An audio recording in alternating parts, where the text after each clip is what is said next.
We are going to occupy every space. And we have been gentlemen for far too long. We are now going to appropriate our place because we have a contribution to make. We want to be at the table because we are told the risk of not being at the table is that you could be in the menu.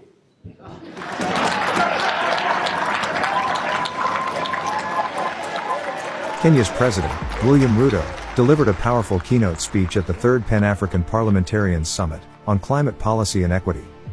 Listen closely to some of his thought-provoking sentiments. Good people, let me ask you, who said that Africa cannot be part of the solution? That when Africa is being discussed, it's only being discussed in the context of the problems. Africa has 30 to 40% of the world's minerals, including those on which the green energy transition depends.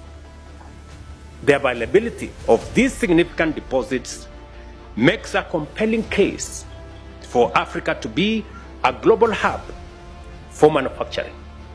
All we are saying is we are coming with our assets, come with investment and technology, we meet halfway, and everybody wins.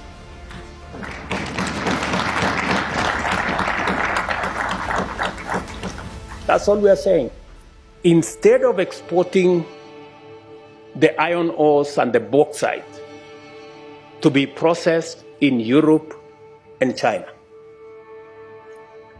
if the decision was reversed so that we still get the same steel, but this time round, it is processed in Africa.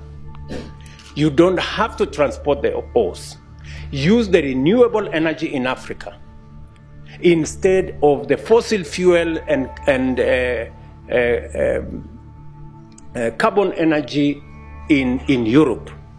It is a simple decision. We will still get the steel for everybody, but let's change the paradigm. Instead of transporting iron ore and engaging in huge footprints of carbon, let us process the iron ores and the bauxite in Africa. And we are willing, once it is processed in Africa, we will sell the steel to our friends. We will do two things. We will have created jobs in our continent. We will have done green for everybody, green industrialization for everybody. We will have reduced emissions for everybody. And we will have contributed to solving this big equation of carbon emissions. Let me also say the following, that as nations, the whole reform agenda around the AU is a necessary imperative.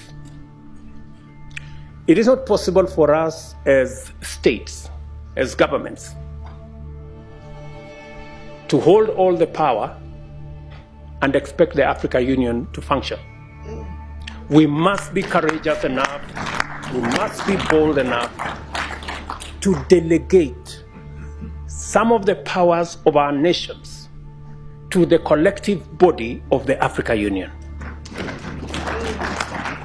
That is what other progressive unions have done. We have made a decision, very respectfully as heads of state in Africa, that any engagement with other partners must be an engagement of equals. And for it to be meaningful, if we are going to meet the president of a country, we have organized ourselves that the Troika is going to represent Africa. The chair, the current chair, the past chair, the chair that is coming, and the heads of our regional economic commissions, about 6-7 people. But what happens? Continuously, when others want to engage with us, they don't want to deal with the Troika. They want to invite 50 heads of state. So we go to a meeting, just explain to me what kind of outcome you expect where 50 heads of state are sitting. Everybody is asked for speak to 1.5 minutes. You speak to for 1.5 minutes. What kind of engagement are you going to get? You're going to get nothing, right? The best that you get is photographs.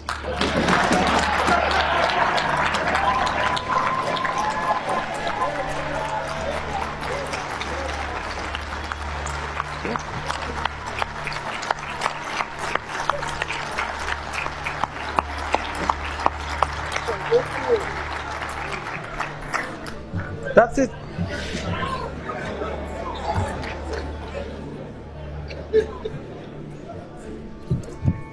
Some of the people who invite us to these meetings tell us, if you don't come, there will be consequences. So, all of us are forced to go to a meeting that has no meaningful outcome because of blackmail. This is not right, good people.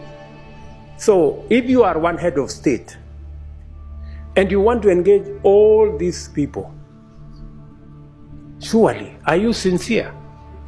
In engaging in a crowd? Because some of these good people, they want to avoid any commitments. They want to avoid any meaningful engagement. They just want a baraza and okay, pictures, and then we go.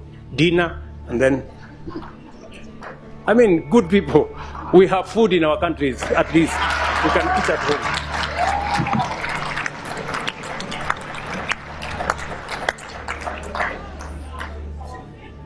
We want to be at the table because we are told the risk of not being at the table is that you could be in the menu.